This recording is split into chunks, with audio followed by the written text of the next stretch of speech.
Исәнмесез, кадерле балалар, хөрмәтле укытучылар. Бүген без Республика яшүсмерләр китапханасы хезмәткәрләре сезнең игътибарыгызга безнең сөекле шагыйребез, горурлыгыбыз Габдулла Тукайның тормыш юлына, иҗатына багышланган онлайн дәрес үткәрергә булдык. Әлеге онлайн дәрестә Габдулла Тукайның тормыш юлы, балачак тормышы, иҗаты, замандашлары белән танышу узачак.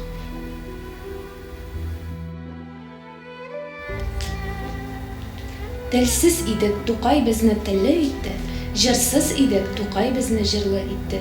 Сәйфи Кудаш. Булачак шагыйрь хәзерге Арча районының Кушлавыч авылында 1886 елның 26 апрелендә Мөхәммәд Гариф мулла гаиләсендә дөньяга килә. Тукайның әтисе Мөхәммәд Гариф мулла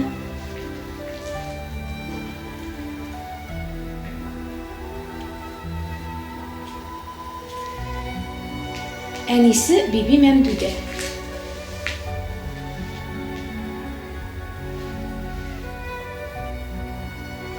Балалар, белгәнебезчә, кечкенә Тукай 4 айда әтисез һәм 4 яшьтә әнисез кала. Ятимлек ачысын бик иртә күрә. Дим ятим Габдулланы 1890 елда Ишиле авылына, бабасы Зиннәтулла йортына кайтарып куялар. Әлеге фотосурәттә Тукайның әнисенең сеңлесе, Тукайның иң яраткан апасы Саҗидә. Исемдә калганнар автобиографик әсәрендә әлеге апасы турында Габдулла Тукай бик якты хатирәләр белән искә ала. Бер вакыт кечкенә Габдулланы Казанга баручы бер ямщиккә утыртып, билгесез ерак сәфәргә озаталар. Теге ямщик исә пешән базарына килгәч, асрамага бала бирәм, кем ала дип кычкырып йөри.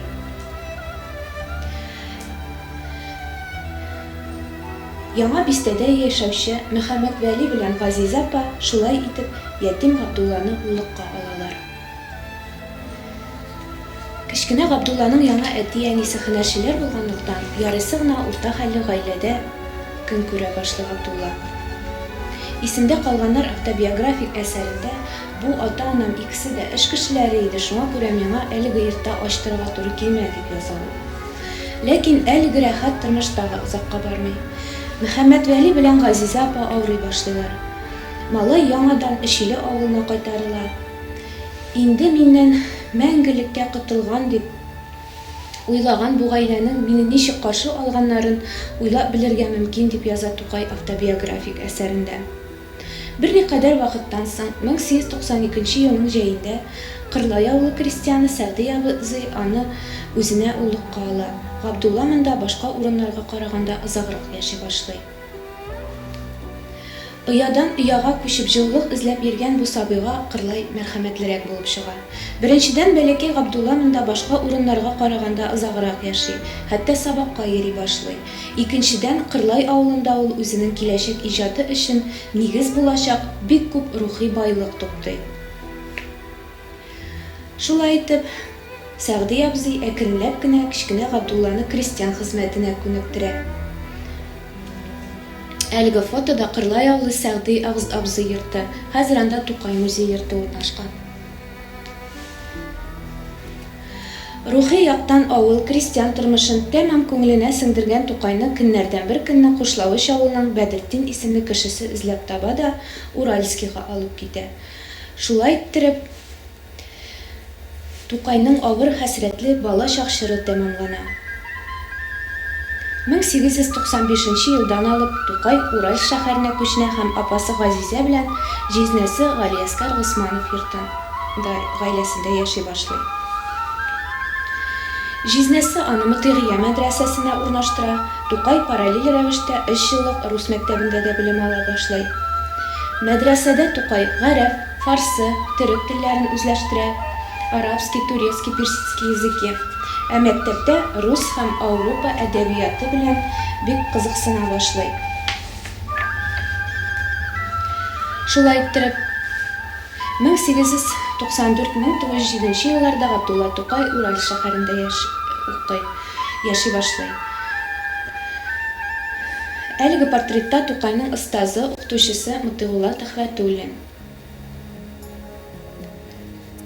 Әлеге фотода 1895-1898 елларда Тукай укыган 3 класслы рус мәктәбе бинасы.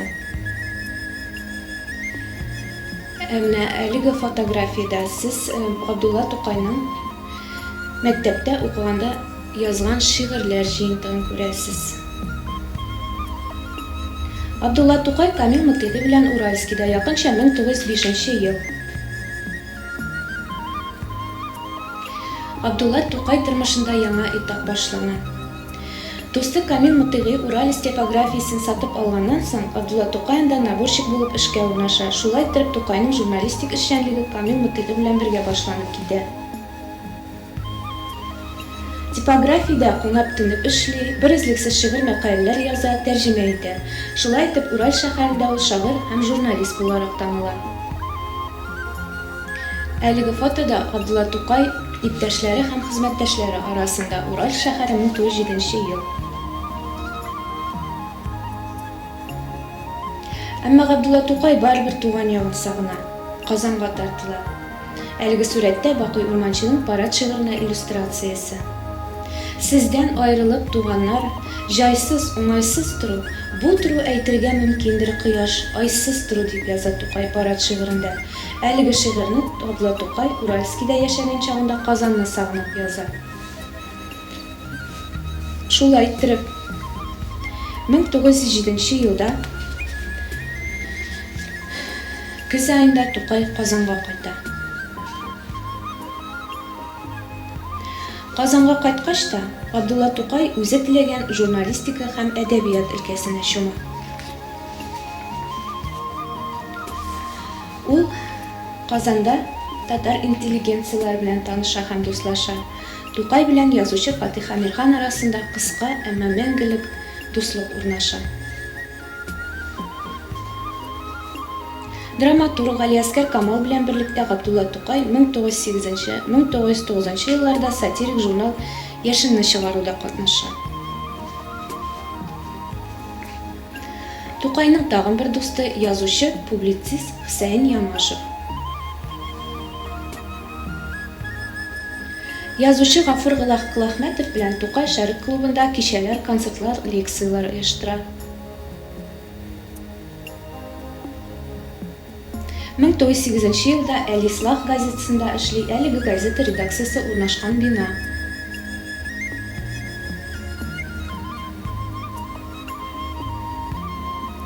Әл-Ислах газетасы редакциясендә эшләүче хезмәткәрләр: Судан уңга редактор Вафа Бехтияров, театраль критик Кабир Бакир, актив хезмәткәр Фатих Әмирхан, Ибрахим Әмирхан һәм Габдулла Тукай.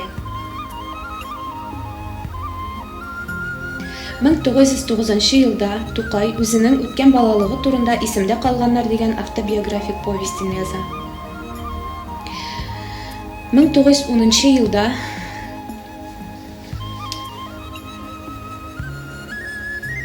Шүрәле псевдонимы белән халык моңнары җыентыгын бастыра, анда 28 җыр язылган була.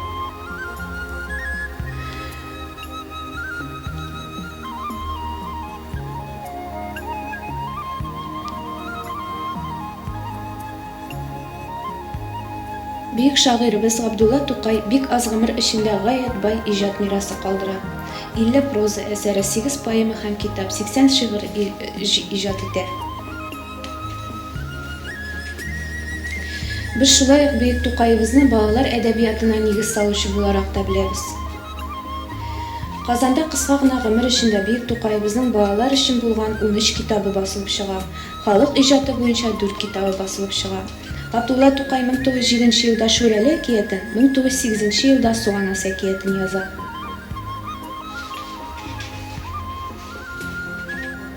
Белгәнебезчә, Габдулла Тукай бик күп сәяхәт итә.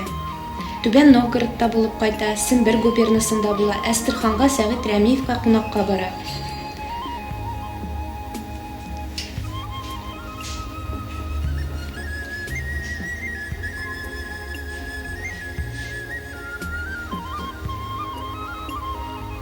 Гомеренең соңгы кышын Тукай Эчиледә туганы Кәбир Әмиров йортында уздыра. Дусларының киңәшен тотып, сәламәтлеген кайгырта башлый, Казак даласына барып кымыз эчә. Шулай да гомер елларының санаулыгына калганын Габдулла Тукай аңлый. 1913 елда төшерелгән фоторәсем. Монда инде ул авыру. Татар халкының бөек шагыйре Габдулла Тукай 1913 елның 15 апрелендә кичке 8 сәгать 15 минутта күзләрен мәңгегә йома.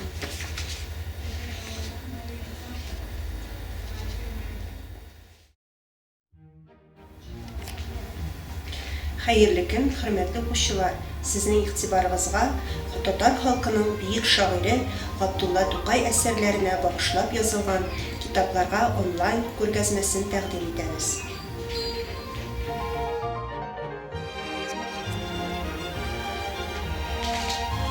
Әтәч илә инҗе бөртеге. Балалар өчен мәсәлләр.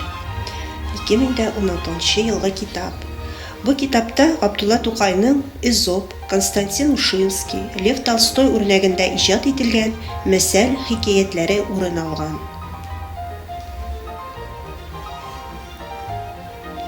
Өч хакыйкать. Балалар өчен әкиятләр. 2016 ел.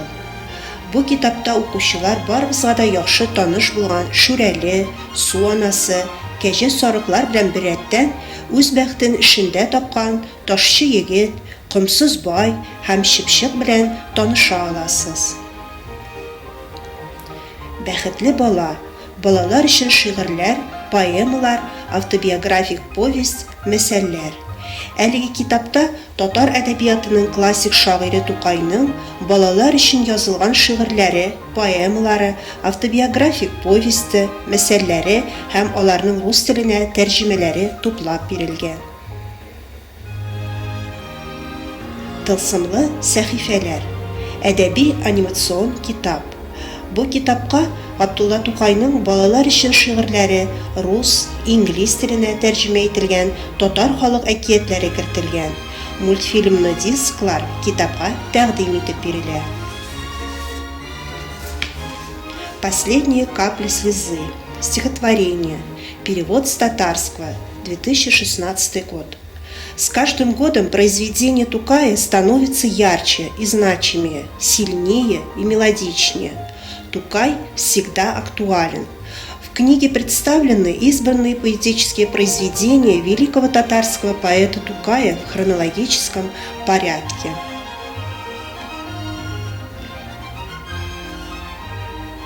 Детство. Памятные дни. 2019 год. Перевод с татарского языка. Будучи сыном религиозного учителя, он, увы, так и не успел познать родительскую любовь. Уже в 4 года мальчик остался круглым сиротой.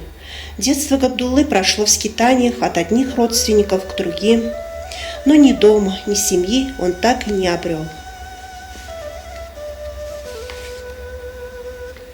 Туган тел. Балалар өчен аудиокитап. 2017 ел. Бу җыентыкка Тукайның 49 балалар өчен язылган әсәрләре кертелгән. Тукай безнең замандашыбыз, чөнки ул калдырган иҗат мирасы һәм халыкка күрсәткән изге хезмәте аның тарих белән һаман да алга барачак һәм һичкайчан үлмәячәк.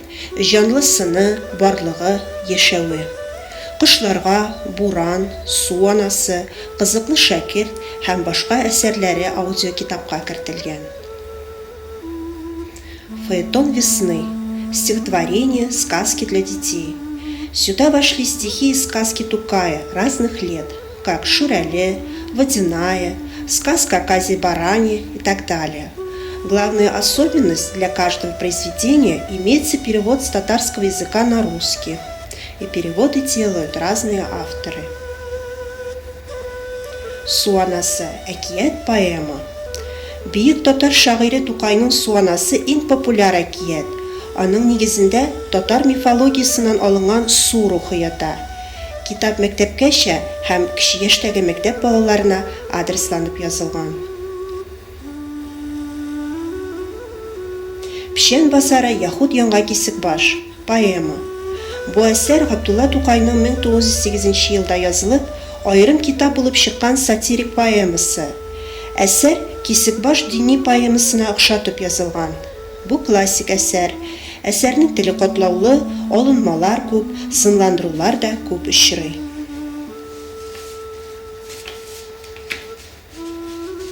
Габдулла Тукай. Әсәрләр. Академик басма. 6 томда бирелә. Тукайның төрле жанрдагы әсәрләре тупланган китап.